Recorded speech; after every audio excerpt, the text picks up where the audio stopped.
Beda. Belajar dari Allah pasti beda. Perumpamaan Samaria. Lukas 10 ayat 30 sampai 37. Jawab Yesus, adalah seorang yang turun dari Yerusalem ke Yeriko. Ia jatuh ke tangan penyamun-penyamun yang bukan saja merampoknya habis-habisan, tetapi yang juga memukulnya, dan yang sesudah itu pergi meninggalkannya setengah mati. Kebetulan ada seorang imam turun melalui jalan itu. Ia melihat orang itu, tetapi ia melewatinya dari seberang jalan. Demikian juga seorang Lewi datang ke tempat itu. Ketika ia melihat orang itu, ia melewatinya dari seberang jalan. Lalu datang seorang Samaria yang sedang dalam perjalanan ke tempat itu. Dan ketika ia melihat orang itu, tergeraklah hatinya oleh belas kasihan. Ia pergi kepadanya, lalu membalut luka-lukanya. Sesudah ia menyiraminya dengan minyak dan anggur, kemudian ia menaikkan orang itu ke atas keledai tunggangannya sendiri, lalu membawanya ke tempat penginapan dan merawatnya. Keesokan harinya ia menyerahkan 2 dinar kepada pemilik penginapan itu. Katanya, rawatlah dia, dan jika kau belanjakan lebih dari ini, aku akan menggantinya waktu aku kembali. Siapakah di antara ketiga orang ini menurut pendapatmu adalah sesama manusia dari orang yang jatuh ke tangan penyamun? Jawab orang itu, orang yang telah menunjukkan belas kasihan kepadanya. Kata Yesus kepadanya, pergilah dan berbuatlah demikian. Ya, kisah perumpamaan orang Samaria ini, jika kita membaca Alkitab dengan teliti dan perlahan-lahan serta berulang-ulang kali, Tuhan menyingkapkan kebenarannya. Tuhan memberikan pewahyuan, pemahaman akan kebenarannya. Dari kata turun, Yerusalem ada di atas gunung, Yeriko di bawah. Turun berarti sudah selesai tugas. Kita telah mendengar atau pernah mendengar ada khotbah daripada seorang hamba Tuhan.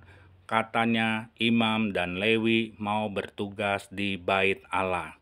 Dan orang yang terkena mayat akan menjadi najis dan harus menguduskan diri 7 hari lamanya berdasarkan hukum Taurat. Tertulis di dalam Bilangan 19 ayat 11 sampai 13. Orang yang kena kepada mayat, ia najis 7 hari lamanya. Ia harus menghapus dosa dari dirinya dengan air itu pada hari yang ketiga, dan pada hari yang ketujuh ia tahir. Tetapi jika pada hari yang ketiga ia tidak menghapus dosa dari dirinya, maka tidaklah ia tahir pada hari yang ketujuh. Setiap orang yang kena kepada mayat, yaitu tubuh manusia yang telah mati, dan tidak menghapus dosa dari dirinya, ia menajiskan kemah suci Tuhan. Dan orang itu haruslah dilenyapkan dari Israel, karena air pentahiran tidak disiramkan kepadanya, maka ia najis. Kenajisannya masih melekat padanya. Ya, itu yang pernah saya dengar. Seorang hamba Tuhan mengatakan, imam dan Lewi mereka mau tugas di bait Allah. Tetapi Tuhan singkapkan dari kata turun, mau tugas atau selesai tugas. Siapa imam, siapa Lewi? Itulah orang Kristen, itulah hamba Tuhan, itulah orang yang percaya kepada Yesus. Tidak peduli kepada orang yang sekarang, tidak peduli kepada orang yang membutuhkan pertolongan, tidak peduli kepada orang yang akan mati. Ya, jadi di sini dari kata turun jelas, Yerusalem ada di atas gunung, Yeriko ada di bawah. Kata turun menyingkapkan kebenaran, mereka sudah selesai bertugas di bait Allah.